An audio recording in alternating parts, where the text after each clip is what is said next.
Boa noite. Então, hoje a gente vai falar sobre o nosso projeto intitulado PageRank para recomendações de usuários em redes sociais. A motivação do projeto foi utilizar o PageRank clássico, né, de páginas do Google para tentar classificar, analisar a interação entre usuários em uma página em redes sociais, para tentar ver como é que a gente consegue tratar a confiabilidade de um usuário. Então, um usuário que tem mais interações, que tem mais curtidas, que tem mais pessoas seguindo ele, ele é provavelmente mais confiável. E a gente gostaria de tentar aplicar PageRank dentro das redes sociais. A gente também viu um artigo intitulado Eigenkarma, que é basicamente aplicação de PageRank para fóruns, para poder detectar quais são as pessoas mais confiáveis e melhores para aquele fórum. Então, fórum como, por exemplo, o Stack Overflow, se tiver várias curtidas de uma pessoa, quer dizer que ele ajudou mais pessoas, então provavelmente ele tem uma confiabilidade maior para o fórum. Então, essa é a aplicação que a gente estava procurando, alguma coisa relacionada a redes sociais. E a gente viu um potencial uso que era na personalização de recomendação de outros usuários para um determinado usuário. Então, ao invés de ter só é, uma lista geral de confiança de cada usuário, a gente vai ter uma lista de confiança para cada usuário que vai ser equivalente a uma recomendação dos outros usuários da plataforma para um usuário específico. E aí a gente vai ver mais para frente que a gente vai precisar mudar a é, nossa matriz de preferências, enfim, a gente vai discutir isso mais para frente. Perfeito. Agora vamos falar um pouquinho sobre o que a gente abordou de álgebra linear e a gente vai ver um pouquinho também de teoria dos gráficos e um pouquinho de matemática discreta para estar implementando não só o PageRank, quanto alguns métodos que a gente vai estar utilizando. Primeiro que a gente vai falar é sobre o Power Method, e aí o Power Method é uma técnica interativa que ela busca definir, é, determinar o maior alto valor em magnitude de uma matriz e seu autovetor correspondente. E a gente vai utilizar essa métrica e esse processo de interação para a gente identificar esse maior alto valor e o seu alto vetor correspondente. É, algumas premissas necessárias são aqui a matriz A, então a matriz que a gente vai estar operando ao longo das iterações, ela vai ter um único alto valor dominante, que a gente vai chamar, tipo, a título teórico, lambda 1, e um vetor qualquer x0, e esse totalmente arbitrário, mas por padrão a gente vai definir que ele vai ser um vetor cuja soma das colunas tem resultado igual a 1. Então, a premissa é que se A aplicada repetidas vezes em x0, né, o nosso vetor inicial, é, a gente vai ter a gente vai estar realizando esse método para identificar o alto valor dominante, beleza? E aí é importante a gente fazer uma normalização da matriz A para que a gente não tenha nenhum desvio de valor, nem overflow, nem underflow. Então, para que os valores não explodam nem implodam, a gente normaliza a matriz A que a gente vai estar efetivando. Um pouco passo a passo de como é que a gente aplica esse método. Então, a gente começa escolhendo o nosso vetor inicial x0. É importante que ele não seja um vetor não nulo, porque se ele for um vetor não nulo, a gente vai continuar no zero. E tem a norma 1, né? E aí, então, para cada interação, para cá 0, 1, 2 ou 3, até a convergência, então a gente vai executar o seguinte método. A gente vai calcular um outro vetor y de iteratividade k, ou seja, a gente já passou por esse método k vezes, de forma com que esse yk ele é calculado pelo xk, que é justamente o vetor imediatamente anterior, aplicado com a aplicação esquerda da matriz A. Aí a gente vai calcular o alto valor aproximado, da forma como está aí, em lambda k, na interatividade k, a gente vai pegar a transposta de xk e multiplicar pela yk em questão, e depois vai normalizar novamente o vetor yk para obter o xk mais 1, né? Ou seja, o vetor x da próxima interação, e então ele vai ser definido ali sobre yk sobre a norma de y na interação k. E aí depois a gente vai analisar a convergência, então vai chegar um momento que aplicar essa interação uma vez adicional, ela não vai ter seus altos valores alterados o suficiente dentro de um limite de tolerância desejado, que para o nosso caso, a gente vai tentar minimizar esse limite de tolerância o máximo possível ali próximo de zero. É, e aí comentamos um pouquinho também sobre a norma euclidiana, que é calculada como a raiz de yk transposta vezes yk. Pô, legal. Outro teorema que a gente vai utilizar é o teorema de Perron-Frobenius, que já foi passado em sala, então a gente acabou não demonstrando ele aqui. Também a prova era bem extensiva, não era o foco do nosso trabalho. Mas basicamente, enunciando o Perron-Frobenius, pelo menos a nossa interpretação, talvez tenha alguns detalhes a mais que a gente não pegou, mas basicamente, existe uma série de matrizes com propriedades específicas, com características específicas, de tal forma que a gente vai ter aquele vetor dominante, aquele vetor estacionário dominante, quando a gente aplicar o Power Method ou decomposição em autovetores mesmo, que a gente vai garantir que tem um vetor estacionário, um autovetor estacionário, de tal forma que cujo autovalor é o maior possível, né? E no nosso caso, aproximadamente igual a 1.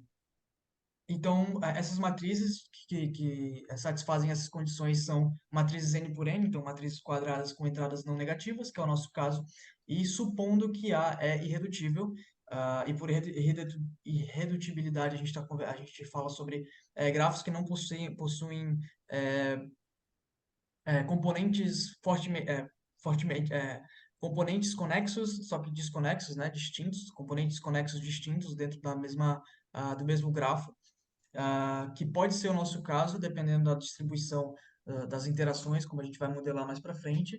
Então, foi algo que a gente teve que tomar bastante cuidado no desenvolvimento do nosso projeto, para garantir que ele realmente é irredutível. Enfim, isso garante as propriedades de que o lambda ele vai ser estritamente maior do que todos os outros lambdas, esse lambda maior, ah, e que ele vai ter um autovetor V associado, e todos os componentes serão ou 100% positivos ou 100% negativos. E beleza.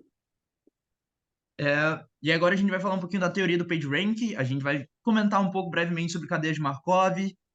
Basicamente, a ideia dele é descrever transições de estados para sistemas dinâmicos. Então, como esse é um caso de sistema dinâmico que atualiza a cada, vamos dizer assim, rodada ou a cada aplicação, a gente fala um pouquinho de cadeia de Markov, a gente fala um pouquinho do teorema de Perron-Frobenius, mas a gente vai passar um pouquinho porque já foi falado. A gente menciona também um pouquinho de matriz de transição, que a ideia é basicamente ter uma matriz que seja capaz de transicionar de um estado para outro dentro de um grafo. Então, PageRank é muito relacionado à teoria de grafos, né? Porque a gente tem relacionando um com o outro, então matriz de adjacência, etc., são temas recorrentes. E por fim, a gente fala um pouquinho da convergência para o estado estacionário, que é justamente o momento que a gente mencionou ali mais para cima, quando a gente falava do Power Method de chegar no momento estacionário. Legal, então vamos falar sobre a modelagem para rede social. A gente vai fazer uma equivalência de sites e hiperlinks. No nosso caso, será equivalente a usuários e interações entre usuários. Aqui, no nosso caso, os usuários, as interações podem ser like, visualizações, é, seguir um outro usuário, fazer um bookmark, né, salvar um conteúdo, alguma coisa do tipo. A gente não fez distinções de valor, então um like não é mais importante do que uma visualização e não é mais importante do que um seguir. A gente poderia ter feito essa distinção, mas a gente preferiu, por termos de simplicidade, não adotar essa distinção. E a modelagem que a gente fez, então a gente criou uma matriz de preferência de tal forma que a entrada A e J corresponde à quantidade de vezes em que o usuário I, de índice I, interagiu com o usuário J, de índice J. Então, essa matriz representa a quantidade de interações entre um usuário com o outro.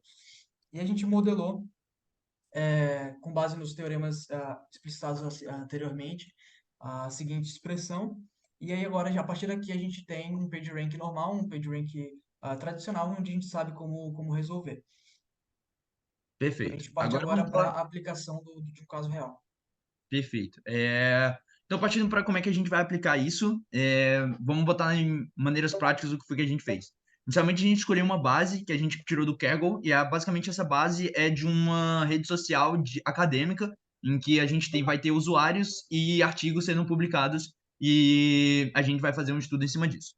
E depois, a partir disso, a gente constrói a tabela de preferências, que é a nossa matriz M, que a gente chama de M, mas que ela vai ser utilizada para a gente conseguir identificar as prioridades, vamos dizer assim, ou a confiabilidade de um usuário para outro.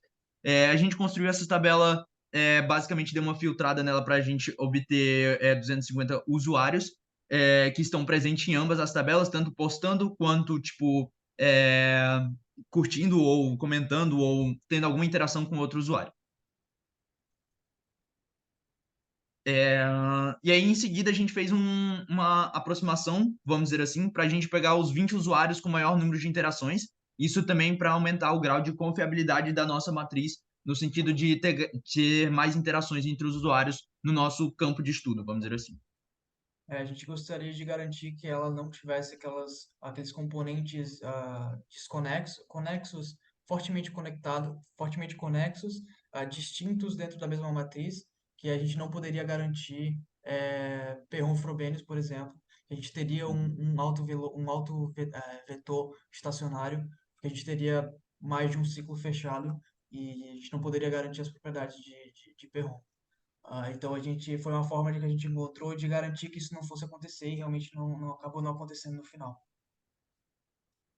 Aí depois a gente normaliza a matriz para aplicar o Power Method a gente vai aplicar mais para frente. Legal, normalizamos para que a coluna, a somatória das entradas de cada coluna seja igual a 1. Agora a gente passa para o método de determinar os autovalores e autovetores. A gente optou por utilizar a Power Method, então a gente pegou a nossa M final já normalizada. Começou com uma matriz com um vetor de distribuição igual, então a gente começa assumindo que nenhum usuário tem uma preferência maior que outro inicialmente, e a gente multiplica por M à esquerda iterativamente, né, várias vezes, e a gente plotou cada um desses rounds, como é que ficava esse nosso vetor V, e a gente consegue perceber que após 1000 iterações, ele começa a estabilizar, conforme a gente previa com o Power Method ah, e Perron, e essa é a distribuição então final dos usuários e as confiabilidades de cada usuário. Então a gente consegue ver que os usuários de D8 e D6 têm uma confiabilidade muito maior do que os outros do que, por exemplo, esse 12 com uma confiabilidade baixíssima, né, próximo de 0,1%. Ah, Enfim, essa aqui é a distribuição que a gente queria para esses 20 usuários mais ativos. Perfeito. E agora a gente tentou dar uma incrementada nisso a título de achar uma aplicação personalizada para isso. Então era recorrente em casos de rede social, em que até momentos de busca, vamos dizer assim, por nesse caso artigos, é interessante uma pessoa talvez que tenha mais propenso a artigos de física e etc., que apareçam a fazer uma busca a artigos relacionados, voltados para os interesses já demonstrados por esse usuário. Então a gente tentou fazer uma aplicação disso com base em os usuários, vamos dizer assim, em layers. Então a gente pegou uma camada, a primeira camada em que ele se relaciona, e aí a segunda camada em que as pessoas com que ele se relaciona. De forma que a gente teria essa segunda camada, vamos dizer assim, e a gente montaria a nossa matriz é, de confiabilidade, por assim dizer, somente com as pessoas, com os usuários que estariam nesse pool. E aí a gente achou uma matriz M por M personalizada, então a gente achou nesse pool que a gente pegou para o usuário zero, um total de 158 usuários que estariam em conexão ou com ele ou com alguém diretamente a ele. E aí montamos esse pool de 158. Em seguida, a gente fez a mesma coisa de achar os 20 usuários com mais desejados, vamos dizer assim. Pode descer.